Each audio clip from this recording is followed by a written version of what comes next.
नमस्कार छात्राओं, मैं डॉक्टर सुमन ढाका से आचार्य हिंदी। आज हम जैनेन्द्र जी द्वारा रचित कहानी पाजेब की समीक्षा करते हैं। पाजेब कहानी कथा वस्तु की दृष्टि से एक सफल कहानी है। इसके कथानक का आधार पाजेब की जोड़ी में से एक पाजेब का गायब हो जाना है। जैनेन्द्र जी ने इस घटना को ही अपनी कल्पना शक्ति व कला कौशल के आधार पर एक अत्यंत प्रभावकारी कहानी का रूप प्रदान किया है। मुन्नी की बुआ ने बालिका का हठ रखने के लिए रविवार को उसे पाजेब लाकर दे दी।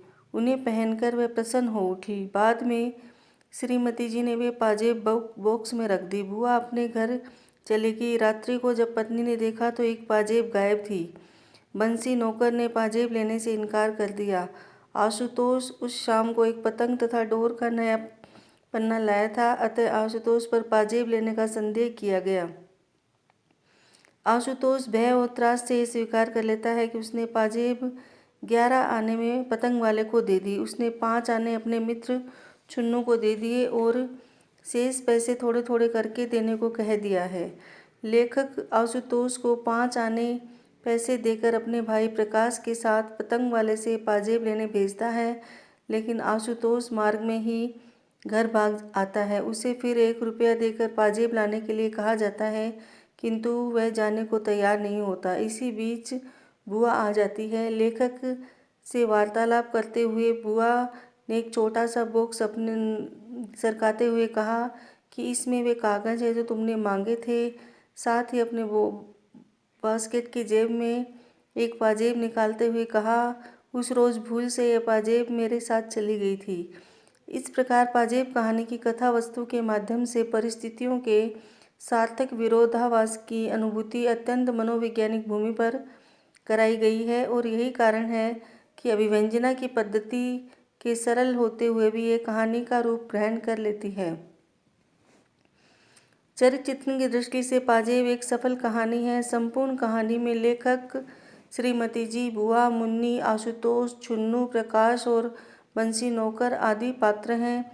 इसमें श्रीमती जी विनयशील, आभूषण प्रिय, नौकरों के प्रति संकालु प्रवृत्ति की है। बुआ वात्सल्यमयी, त्यागमयी, पवित्र नारी है। मुन्नी भोली भाली लड़की है। प्रकाश आज्ञाकारी भाई और बंसी आज्ञाकारी नौकर है। छुन्नू और उसकी माँ की भी कहानी के पात्र हैं। छुन्नू निर्भीक स्वभाव का बालक है। वह गलत बात को स्वीकार नहीं करता। उसकी माँ समाज के भय से आतंकित अपराधी को दंड देने में विश्वास रखने वाली ईमानदार महिला है। कहानी में पिता और पुत्र आशुतोष मुख्य पात्र हैं।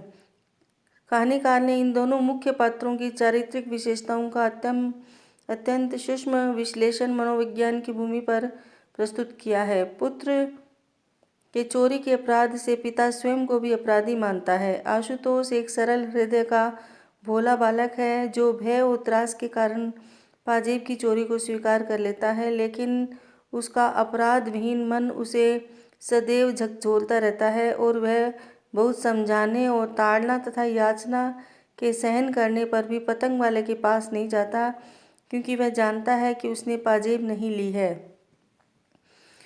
पाजेब कहानी में संवादों की भी सुंदर योजना हुई है, जिससे कहानी में नाटकीयता आ गई है। संवाद कथा को गति प्रदान करने वाले और पात्रों के चरित्र को उजागर करने वाले हैं। अतः संवाद योजना की दृष्टि से पाजेब एक सफल कहानी है। पात्र देश, काल एवं वातावरण में जीता है। उसकी स्थिति परिस्थितियों के बीच है। इस तरह की घटनाओं का भी निर्माण किया जाता है। ग्रामीण व्यक्ति का चित्रण तभी सजीव होगा जब गांव का वर्णन भी साथ साथ होगा।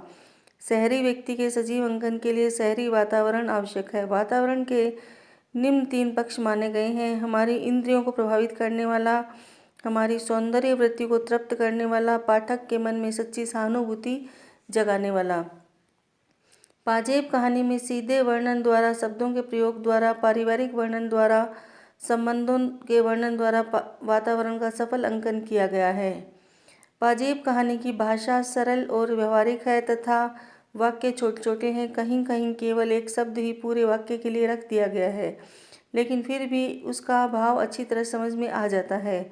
संवाद छोटे छोटे और सरल हैं। लेखक कहानी में वर्णनात्मक, संवादात्मक, नाटकीयता, आत्मकथात्मक, डायरी आदि अनेक शैलियों का एक साथ अपना सकता है। इस कहानी की शैली बहुत ही मनोवैज्ञानिक है, इसलिए इसमें नाटकीय और आत्मकथात्मक दोनों प्रकार की शैलियों का वर्णन का प्रयोग किया गया है।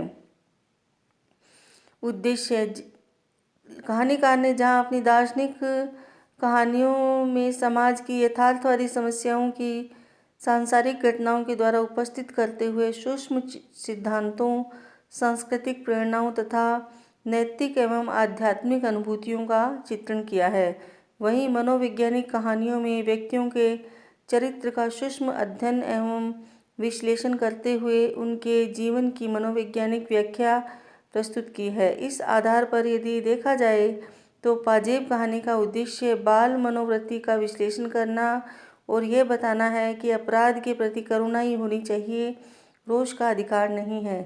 प्रेम से ही अपराध वृत्ति को जीता जा सकता है, आतंक से उसे दबाना ठीक नहीं है। बालक का स्वभाव कोमल होता है और सदा ही उससे स्नेह से व्यवहार करना चाहिए।